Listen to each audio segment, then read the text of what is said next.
Welcome. Well, today is very, very, very exciting. Indeed, we are going to meet, finally going to meet candidate Mahama, and hopefully as the time goes on, we shall meet all the other candidates. I think we've already seen candidate Indum already.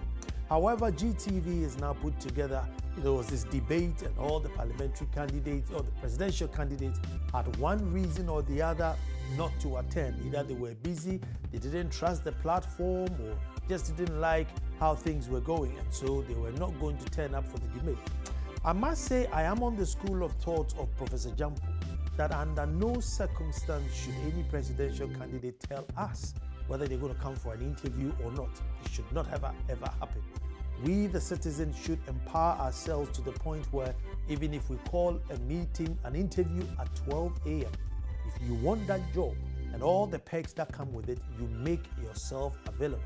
Because I am telling you, even the basic of jobs, cleaning jobs, go for interviews and they turn up when they are told to turn up. So if you want to be an MP, a president, or a minister, or somebody of state who's going to come with that perks, you have to turn up for an interview. So let's say the president is now turning up for his interview and GTV is going to facilitate that. Modalities, I think he's going to speak for about 20 minutes, and then after that, they are selected people, I'm sure nurses, teachers, and people from society will come and ask their question. They also say it's open to all. So probably if you're working around GTV, you can probably pass by or send in your message and the president will answer for you. It's good news because we need to hear what his visions are, what he has for us, because as we are approaching the polls, you must have that confidence to know that, that's what I wanted to hear before I vote. And hopefully you will hear that. So that's what we're going to do. Today we're going to analyze it. When I come from the break, I'll go to the phones. I'll speak to Professor Akosa just to get a good feel as to, is it at all important? I mean, we've been voting since God knows when. So you just carry on and vote.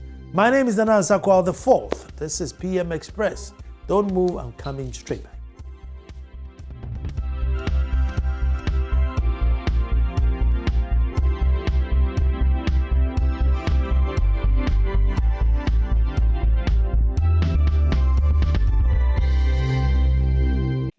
Much as I said, it's meet candidate Mahama. Eventually, hopefully, we shall meet candidate Nanadu and meet candidate Joy and candidate Mrs. Kunedu Ajima-Rawlings, and then we'll meet all the other candidates because it's a very integral part of democracy because we all go to queue up to go and vote.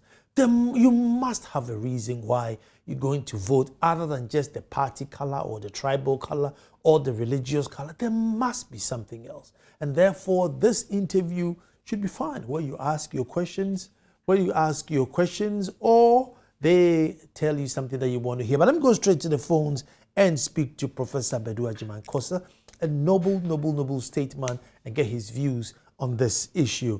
Hello, Prof. Good evening, Nana. Good evening. Thank you very much for joining me on this very significant evening where GTV is putting together, they say it's a presidential debate, but it's not a debate, it's just a one man. So let's say meet the candidate.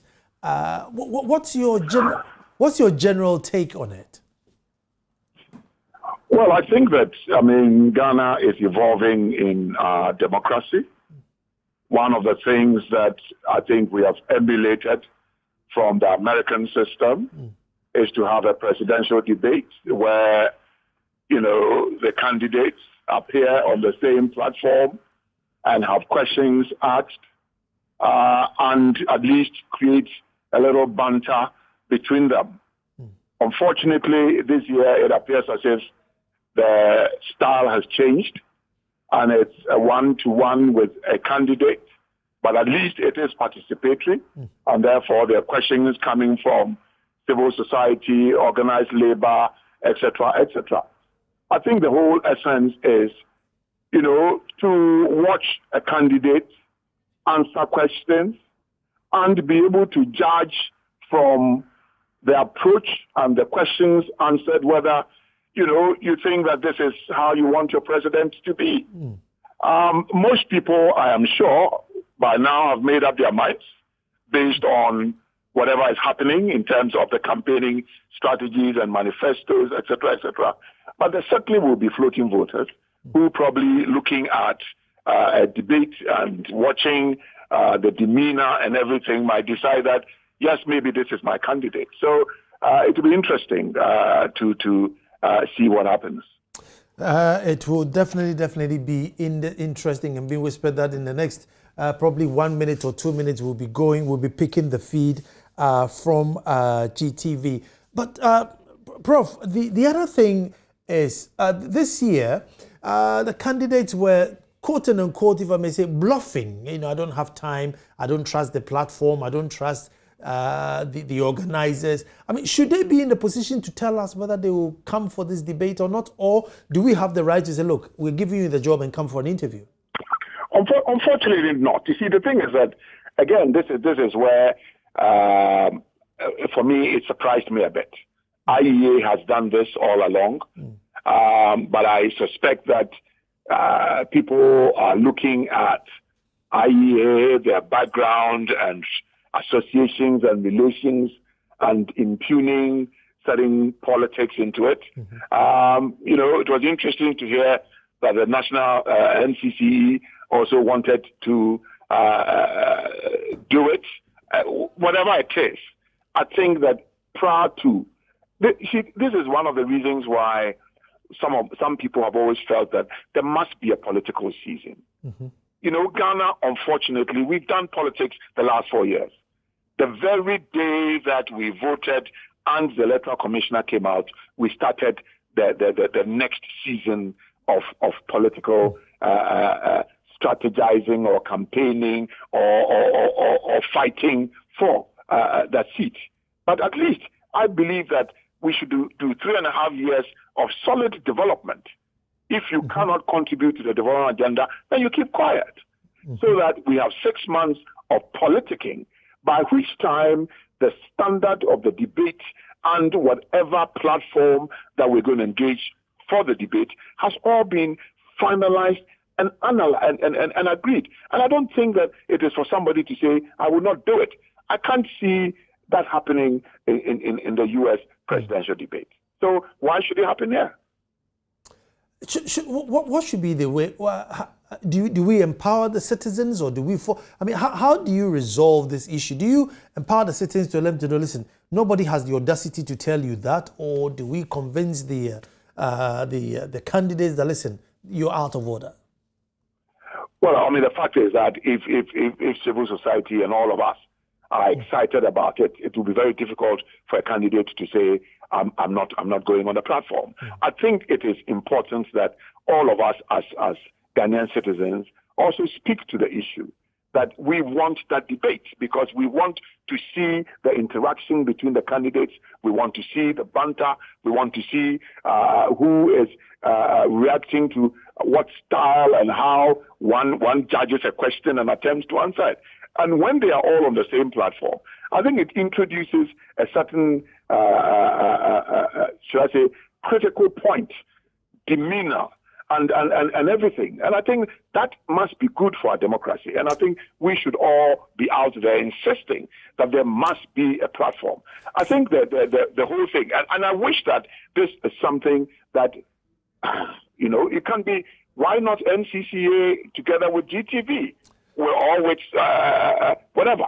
You know, let me interrupt here and say that stay by your TV, because right after his first delivery, I'll come back to you to get preliminary comments. I'm not somewhere where I can watch TV. Oh, okay. I'll let you go, Prof. Thank you very much. Thank you. God bless. Okay, let's stay tuned and watch this exciting. For the Bole Bamboy constituency. In 1996, he was also appointed Deputy Minister for Communication, member of the Economic Management Team, minority spokesperson for both Communications and Foreign Affairs, and also member of the Pan-African Parliament. He was former Director of Communications of the NDC.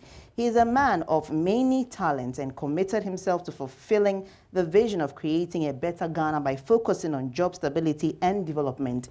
President Mahama has been married for over 20 years to Mrs. Lodina Mahama and has a keen interest in technology and agriculture.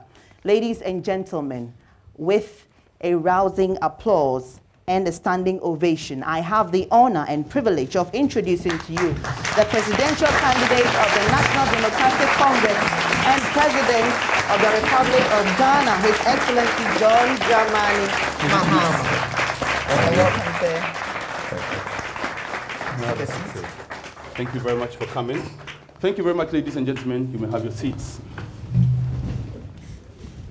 Thank you very much, Your Excellency, for making this invitation. We'll get straight to it.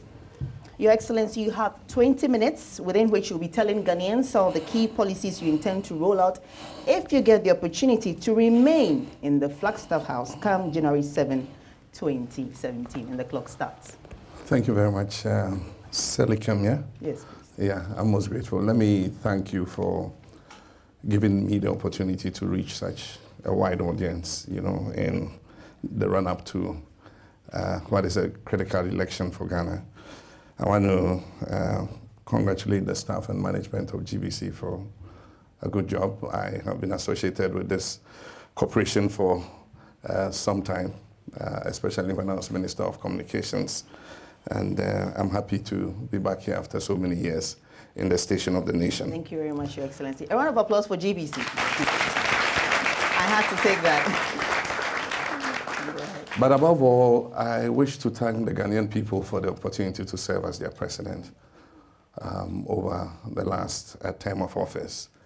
It's been a challenging period, but the saying goes that when the going gets tough, the tough get going. We've had to make very many challenging decision points, and I believe that those decision points have been made in the interests of national progress and development. And we are continuing to stabilize the economy. We're continuing to stabilize the power situation. We're continuing to push for growth of the economy. We're continuing to push for jobs for young people. We're continuing to push for food security, education, healthcare, and so many other things. In the period that I've been president, made mistakes, but I believe that in every mistake I've made, I've done it out of good faith to serve my nation, and every decision I've taken has been in the national interest. We were faced with three main challenges. I would say I'll categorize them. The first was stabilizing an economy that was running a deficit of almost 12%. The second was resolving a power crisis that was crippling the economy and slowing growth. And the third was restoring social and economic infrastructure that was in a state of disrepair. And so these have been the three main challenges I've addressed myself to during my period in office. And during that period, I believe that we've achieved success in many of the things that we set to do. We've managed to stabilize the economy fairly. We're currently seeing macro indicators that are looking quite good and pointing in the right direction. We've also taken the bull by the horns and stabilized the power situation as at now. And we also have invested massively in restoring the social and economic infrastructure with massive investments in the road sector, in education, in health, in water, you know, and other sectors, agriculture, expansion of our ports, rehabilitation of our railways, revamping of many factories that were closed down. But probably I would address the young people of our nation, because the critical challenge that faces every leader in the world today is the issue of creating jobs for young people. Africa has one of the fastest growing populations. It's estimated that Africa will be the most populous continent in a short while to come, above 1 billion people. And we have a youth bulge that is both an advantage and a disadvantage. It's an advantage because it will provide us with a young, virile, strong workforce. And it's a disadvantage because if we do not roll out jobs quickly enough, then that could become a powder keg for destabilization. And so all over the world, leaders are engaged primarily with how to grow their economies and create jobs to absorb as many of their young people as possible. I believe that we have the most credible program for job creation going forward. We have begun implementing many, accelerating those programs from 2017 and beyond. The first has been to create an enabling environment for the economy to grow, and that is why we've concentrated on stabilizing the economy. Because if the economy grows and is accelerated, then what it does is it naturally throws up jobs as the economy grows.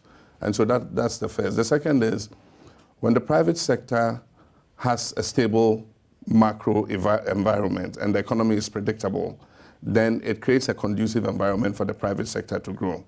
Because in any economy, the private sector is the largest employer, not government.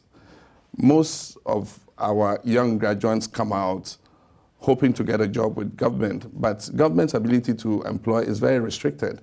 If you take the whole of our economy, the number of people on the public sector payroll, that is on the Controller and Accountant General's payroll, is about 600,000 people out of 27 million people.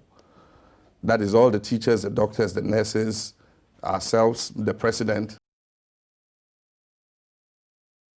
It's about 600,000 people. The millions more are employed by the private sector, the banks, the telecom companies, and all the other companies, both in the formal and informal sector. So one of the president's principal responsibilities in terms of creating jobs is to let the economy grow, create a conducive atmosphere for the private sector. But the next challenge we face as a nation is rejigging our education system so that it is in sync with what the business and job market is looking for. And so last year we held a conference of stakeholders, that is academia and business and industry. And we said, you two people talk together. Industry, tell academia the kind of graduates you're looking for, because that has never happened. I mean, we just roll out programs, we admit students, we charge them fees. A lot of the institutions now are just interested in taking the fees and not in the skills that they really are providing the graduates who come out. And so they did a discussion, and it became obvious that we need to fine-tune and rejig the colonial education system that we received. It is very theoretical, it is not practical oriented. In the past, business and industry will go to the universities, take fresh graduates, bring them in as trainees, train them and put them on the job. But in today's globalized world, there's high labor mobility. And so nobody wants to invest in going to take a fresh graduate, train him over a 5-year period, and then when he's become experienced and well-skilled, somebody offers him a better salary and takes him away from you. And so that has been the challenge I face, how to rejig our academic curriculum to be able to produce the graduates that business and industry is looking for. Increasingly, business and industry is looking for practical, skilled graduates. I was in a discussion with the chief executive officers of private sector companies, and they said, I mean, they're looking for practical, hands-on people. They're not looking for theoretical, long grammar, machine gun English kind of people. But in the colonial times, our education system was based on producing clerks, for the colonial civil service. And so the better your English language, the better, you spoke, how eloquently you spoke was very important in determining whether you get a job or not. Now it is about how practical you are, how innovative you are, your problem-solving skills. That is what business and industry are looking for. And so that is why technical and vocational education is at the core of my job creation vision. And that is why we're doing the things we're doing. We're converting the polytechnics into technical universities, because there's a certain misperception that if you go into technical and vocational education training, then you are not the best and brightest. because everybody wants a university degree. And so everybody is heading to through SIFOM, when SIFOM was there, or through secondary school and attempting to go into university. So fine, you want to go to university, we convert the polytechnics into universities. They are technical universities. And so you can go in there, do technical and professional and vocational courses. You come out with a degree, like your colleague who goes to the traditional universities. But the point is, you'll be coming out in professions that business for. And so that's one of the reasons why we did the conversion of the polytechnics into technical universities. Apart from that, there's a huge army of young people who finish primary school and sometimes drop out. Not too many of them, because now there's no exam, and so you go straight into a school. JHS, some drop out, some continue into SHS. And these are people who need hands-on skills to be able to enter the world of work. So electricians, plumbers, and so many other things. And so we're doing skills development for that category of people. But I just want to say that there are challenges that we have faced together as a people, and I've called on Ghanaians to make sacrifices. We've sacrificed together. The heavy lifting has been done. Over these 4 years, we've done the heavy lifting. And as I've said on the campaign trail, we have been involved in building the foundation. When you build a house, the most difficult part of the house to build is the foundation. And so this 4 years has been the foundation laying, digging the trenches, pouring in the concrete, putting the iron rods, putting filling, ramping the filling, pouring the concrete over the foundation. And I believe that in my second term, there's not much heavy lifting to be done, because we've done the structural reforms that were needed to make the economy come back onto the path of growth. It's going to be the block work that you put on top of the foundation, and that is much easier. Anybody can arrange blocks and do the rest of the work much easier. But of course, according to the design of the house, and that design is based on the foundation that we have laid, because you must know where the toilet is and where the bathroom is, or else if you come and say you want to raise those blocks, you end up putting the bathroom where the toilet should be and the living room where the kitchen should be. And so I want to thank Ghanaians for the opportunity to serve. I believe that I've served with dedication. It's been tough going forward, but we have been through this together. And I believe that we are on the cusp of brighter days ahead. Indeed, everybody has very high hopes about Ghana's prospects because of the structural reforms that we have carried out. And one of the beauties of nature is that that beautiful baby that is born was preceded by labor pains. And so you suffer to gain. You don't get any good thing, you know, without striving for it. And so over the last 4 years, we have striven together as a nation. And I believe that we're on the cusp of reaping, you know, what we have sown. The general consensus is that from 2017, Ghana is going to see quite accelerated growth.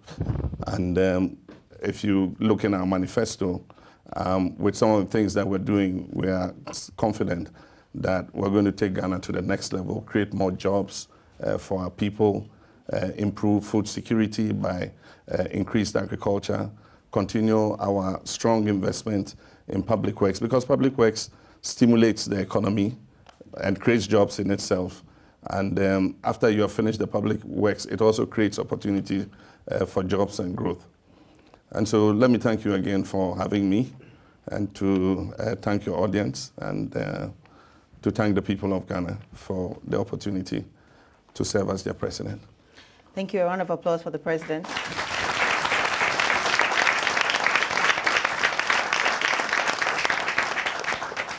So, Your Excellency, your 20 minutes wasn't used up, but I didn't use all of it up. Well. No. So it means we have more time for questions, which is good. You want me to continue? If you want to continue, okay. you can. All right. Well, let's go. Since you rounded up, it's good for the audience too, because then they have a lot of opportunity to ask questions. I'll begin with mine. You're seeking to renew your mandate and then to stay in power. You talk about a credible job program. The youth are looking for jobs that they can stay in, sustainable jobs, jobs that they don't have to get kicked out after a year or two. What is the plan of the government towards doing that? Well, like I said, I touched a bit on the job creation program. One, I said the natural expansion of the economy throws up sustainable jobs. Okay. Yeah, because as the economy grows, opportunities are created for the private sector to invest. And as they invest, it creates natural jobs. Over the last 4 years, we have seen quite increased investment in various sectors of the economy. And that in itself has produced jobs. If you take the public investments we've made in terms of investment in public works, we estimate that at least 400,000 jobs were created from the artisans who worked on the schools, the community-day senior high schools, from the artisans who worked on the health facilities, polyclinics, hospitals, and so on and so forth, from the electricians and other laborers who have been engaged in extending electrification to various communities, from the plumbers and others who are in the water sector, you know, in extending small town water systems to various communities, from the engineers, civil engineers, excavator operators, bulldozer operators, crane operators who work for contractors in the road sector. You know, the expansion of Takoradi Port alone, we believe, has created more than 1,000 to 2,000 jobs. And when it's finished, it will create even more. Just today, I cut the sword for the beginning of expansion works on the Tema Port. It's a $1 billion investment. And in the phase of construction alone, it's going to create in excess of 1,000 jobs. And when it's finished, it's going to create 5,000 direct jobs and many more indirect jobs. And so we have, by the investments we're making and by growing the economy, have started to create those sustainable jobs already. But like you're saying, everybody is looking for a sustainable job, but you need the skills to be able to find those sustainable jobs.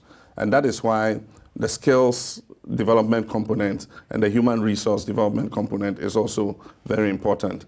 And I began by saying that technical and vocational education training is at the heart of our job creation program. Investments in skills training would ensure that our young people are ready for the world of work. Because when you come out fresh as a graduate, you, yes, have learned the theories that you were taught in school, but you have never had the experience of working in any environment. And like I said, employers are no longer looking for those kind of graduates. They're looking for graduates that are trained and have some practical skills. And so, yes, we need to invest in order that the economy grows and that we invest in public works to open up the space for more jobs to be created. But at the same time, we must look at the human resource angle on how we equip these people, young people, with skills so that they're able to find those jobs. One of the programs that we have introduced is the Youth Enterprise Agency, which is a 2-year program that brings a lot of young people, mostly from lower education. We have national service for the graduates, but until now we had nothing for those who left SHS and GHS and other areas. So now we're taking those into the Youth Employment Agency, putting them in there for a 2-year period and taking them through skills training so that by the time they come out of the 2-year program, they're equipped with the kind of skills to go into the world of work. I'll give you one example. We have a module for Kayaye, who just carry headpans and carry people's things in the market. We're putting them into a module in a 2-year in the program. And during that program, they can learn how to, they can choose any course that they want.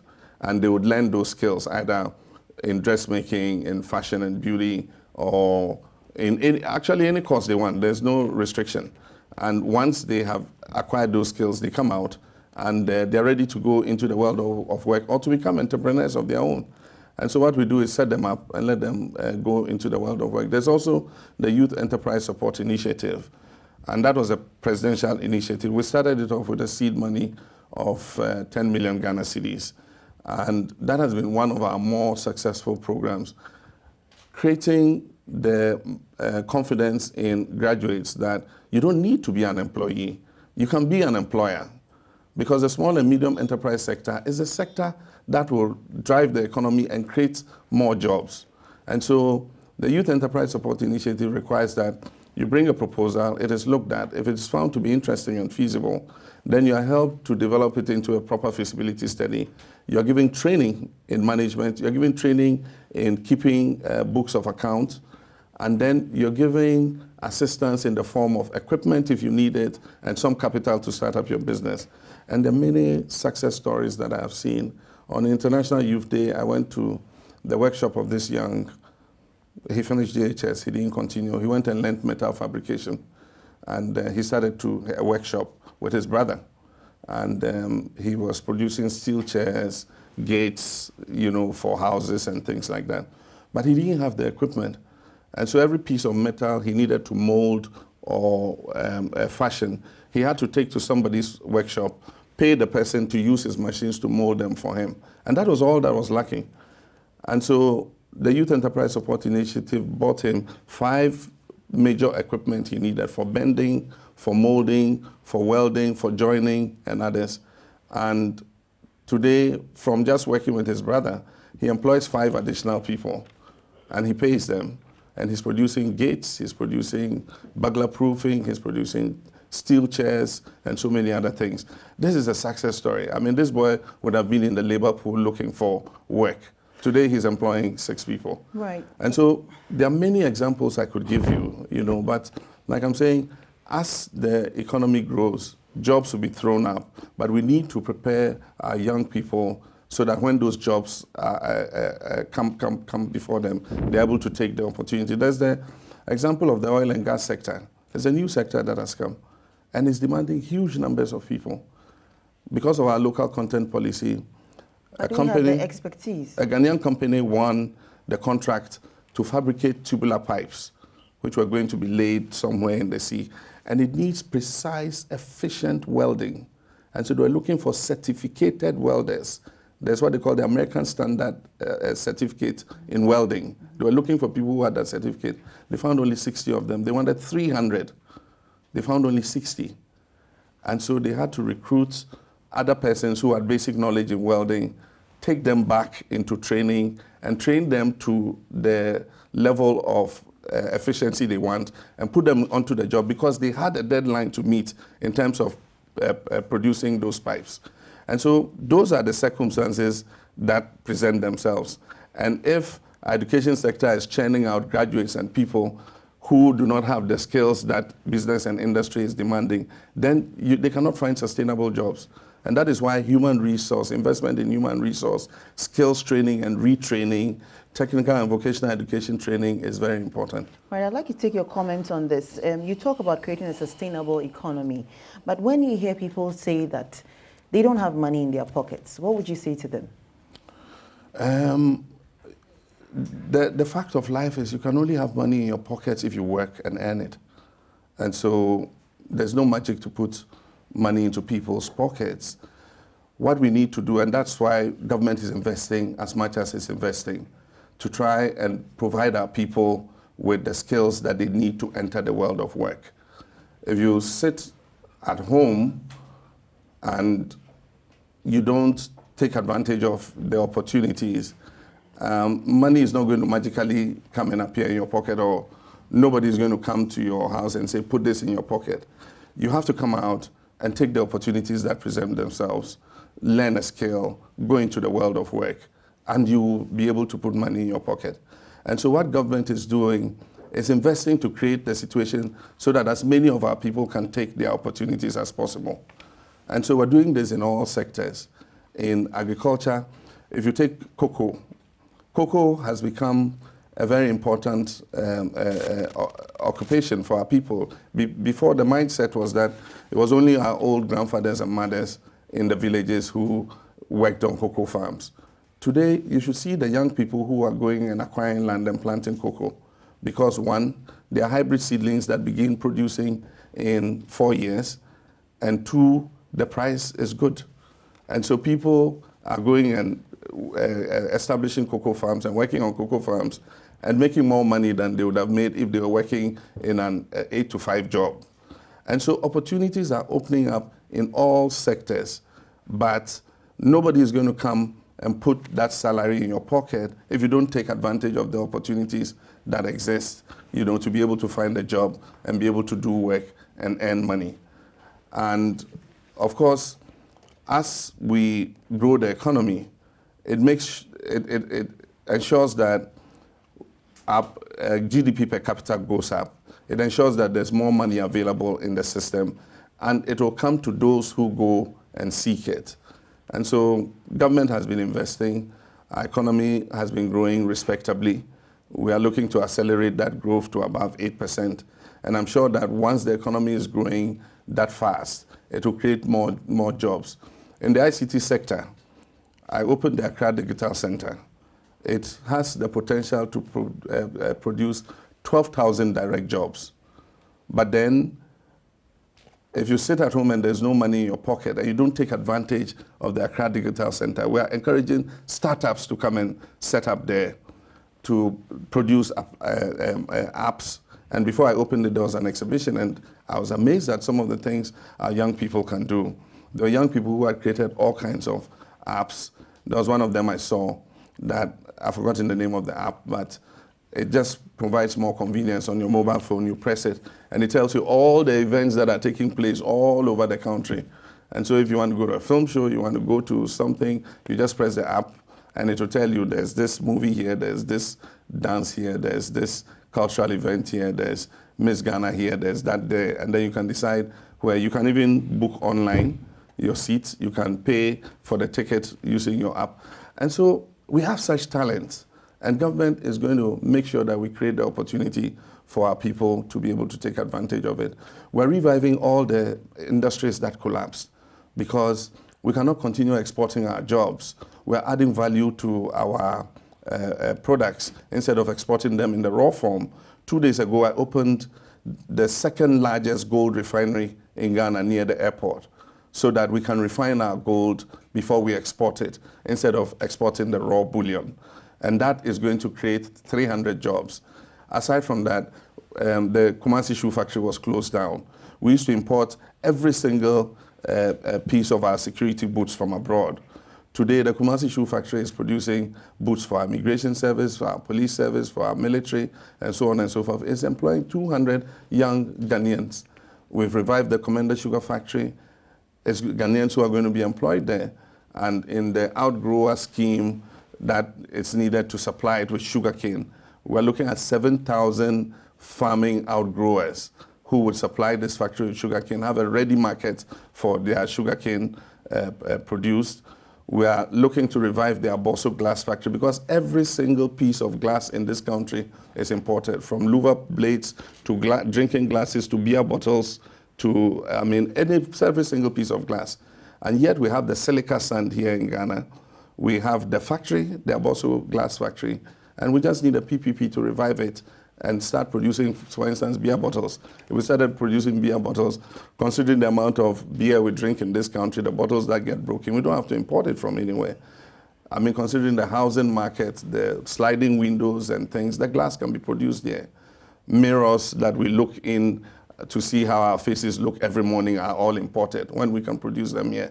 And so there is so much potential, and that is the kind of investment that government is doing to try and ensure that our productive forces are unleashed. Right. We revived the state transport company by providing them with new buses so that the workers there can be guaranteed a job.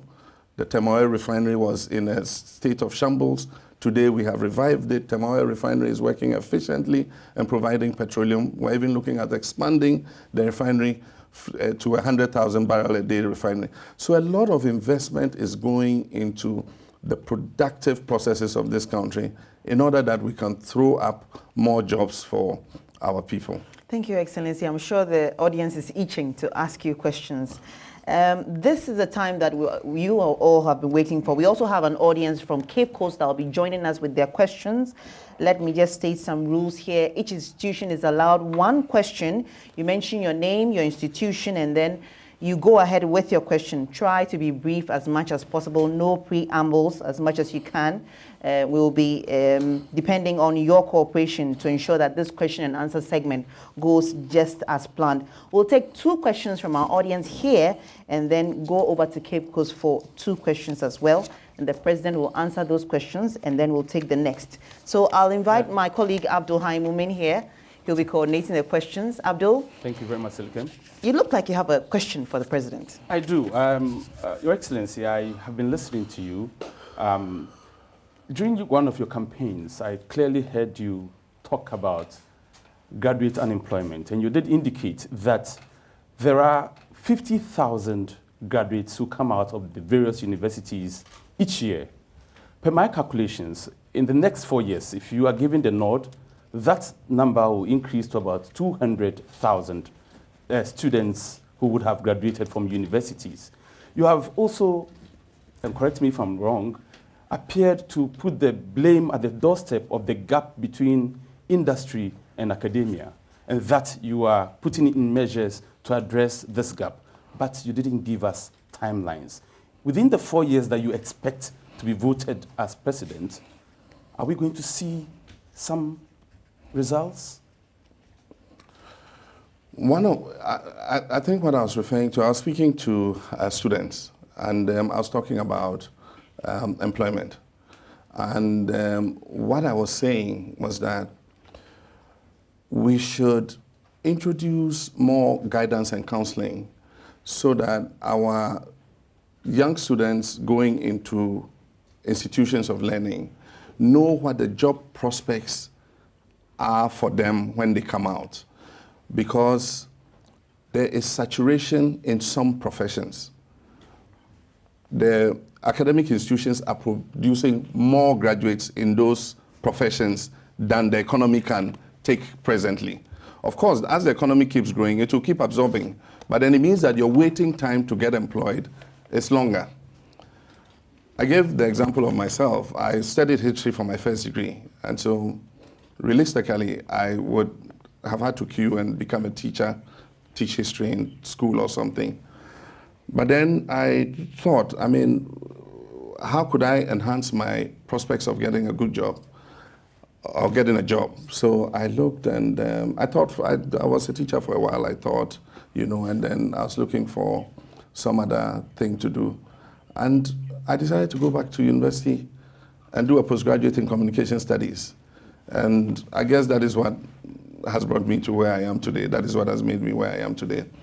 So what I was telling the students was that you must navigate the world of learning with an eye to what you want to do in future. Don't just go and do a course because everybody else is doing it, or just go and do a course because you think it's an easy course to do.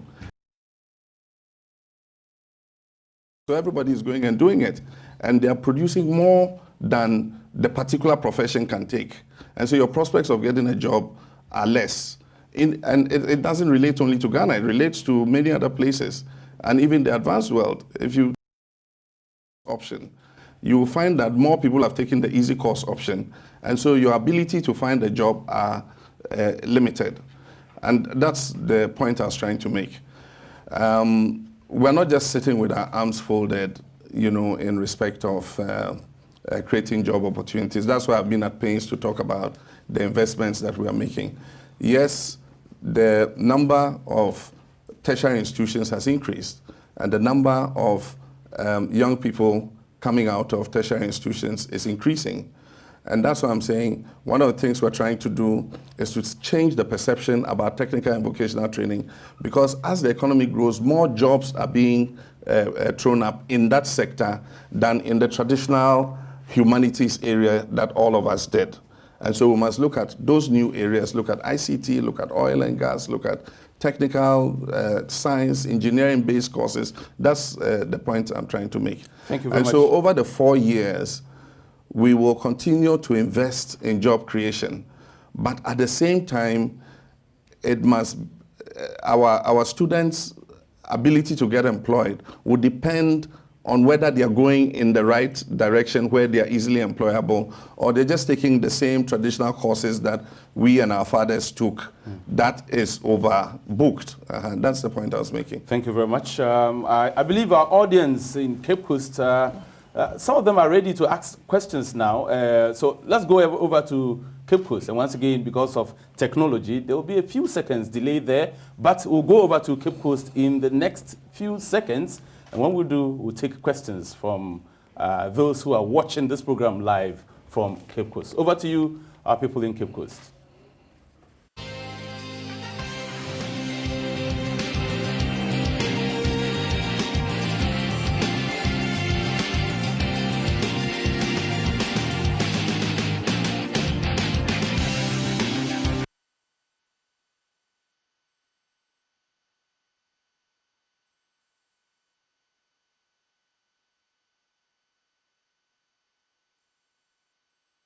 Oh, thank you very much. Good evening, Mr. President. My name is Nana George Frimpong, President, Regional President, Ghana Federation of Disability Organizations and the Ghana Blind Union. To begin with, Mr. President, on behalf of persons with disability, I want to applaud your kindness for bringing into law that is ratifying the United Nations Convention apart from the Act 715, which was already in existence. We also ratification of other protocols, international protocols. We've seen the mental health law, and importantly, after several years of piloting inclusive education, we now have the inclusive education policy fully signed into law. My issue with you, Mr. President, is we have all these wonderful laws lined or rolled out for persons with disability. When are we going to see the full implementation of these laws? For example, we have the National Council for Persons with Disability, yet it is not at the regional or district level. It can only be felt in Accra. We have sections 6 and 7 of the Act 715 of 2006, yet at the district all right, I'm sorry to cut you. Sorry, sir, but please, can you go straight to the point? So, yeah, I know, but what is your question, sir? Language interpreters in the various hospitals. All right, to help persons with hearing impairment. Finally, in education, we have inclusive schools, yet persons with disability in these inclusive schools are not enjoying free education.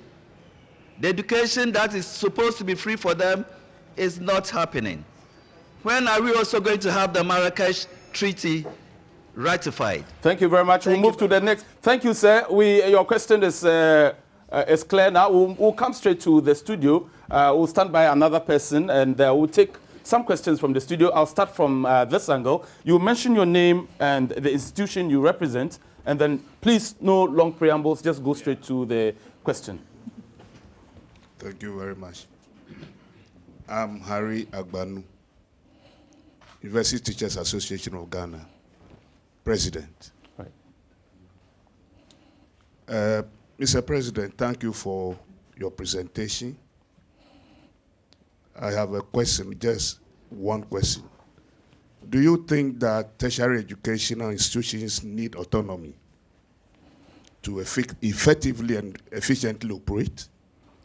Right. If you do, what will you do to stop the erosion of the autonomy of Ghana's public tertiary educational institutions if re-elected as president of our dear country?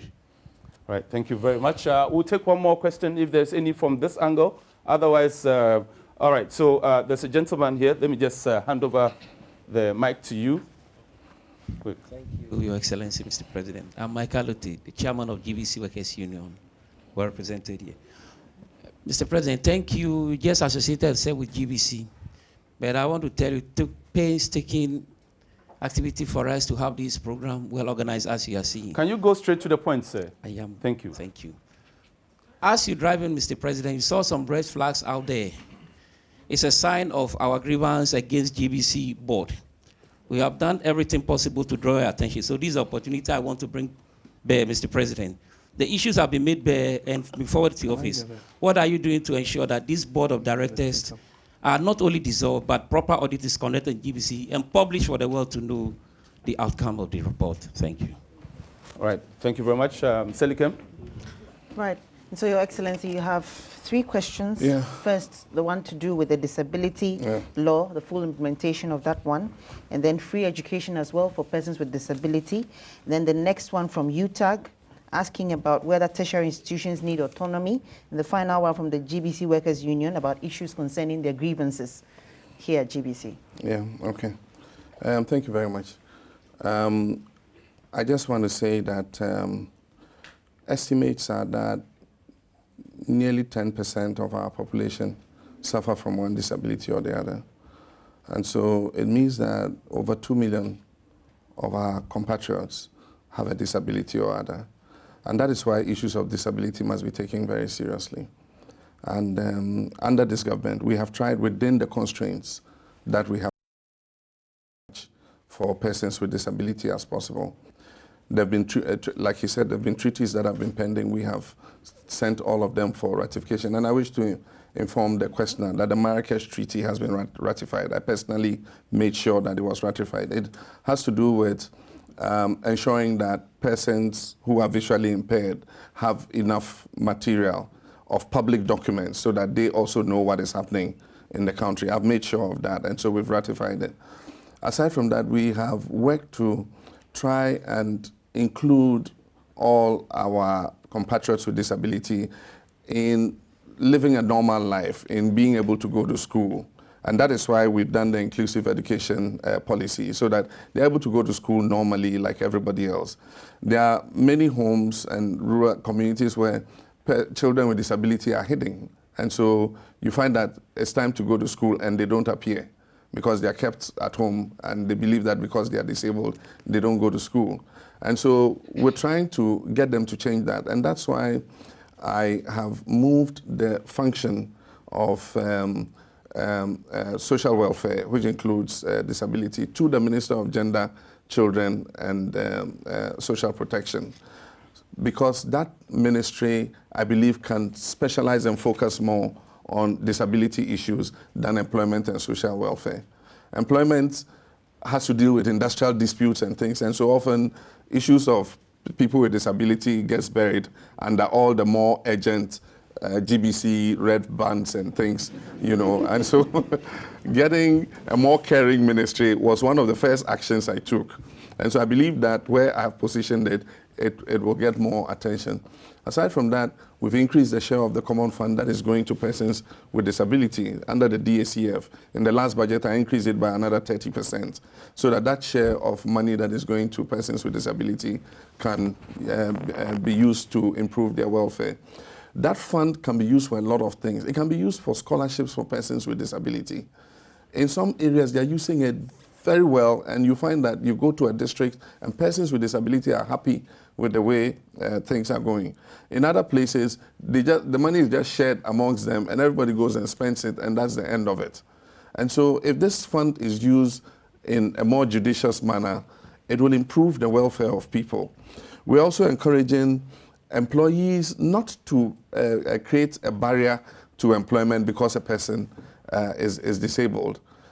Disability does not mean inability.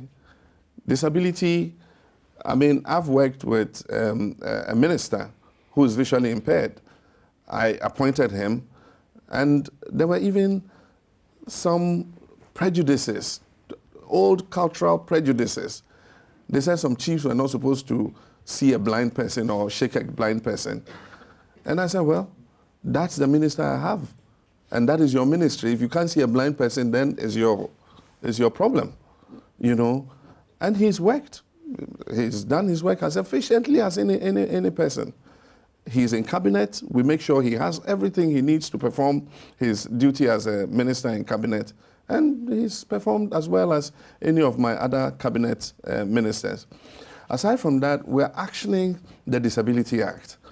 In most of the public buildings now, we are ensuring that we're putting in ramps and other places to make the buildings accessible. Indeed, we've come out with the codes guiding all entities that are establishing public buildings on how to ensure that their buildings are disability friendly. And so those regulations have come out, and they're going to guide how public buildings are built into the future.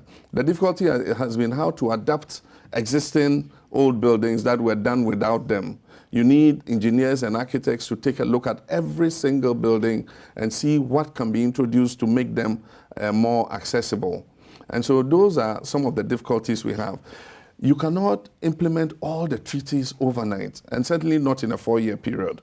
But it's not for want of trying. In the 4 years, I have a serious sensitivity towards persons with disability because I had a younger brother who was disabled. He was affected by polio when he was a baby, and so he had to use crutches to walk. And so issues of disability are of importance to me, and I continue to pay attention to them. Recently, we introduced motorized tricycles, and we brought 10 of them for trial.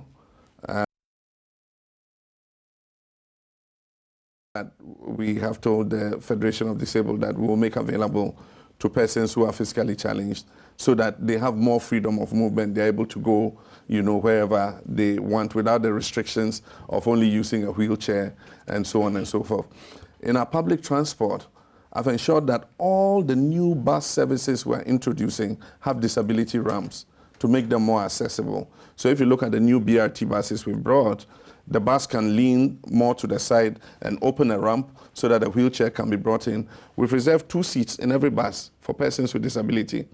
And so if you are sitting there and a blind person or somebody with disability comes in, you, the able person, has to stand up and let them sit down. And so that sensitivity is there. But like I said, we cannot implement overnight all the obligations that we have to, but we will continue to try to implement these so that we create a better life for our people. A question about tertiary education and autonomy. Yes, I believe that autonomy in intellectual thought and academia is important, but in our circumstances, we're a lower middle income country.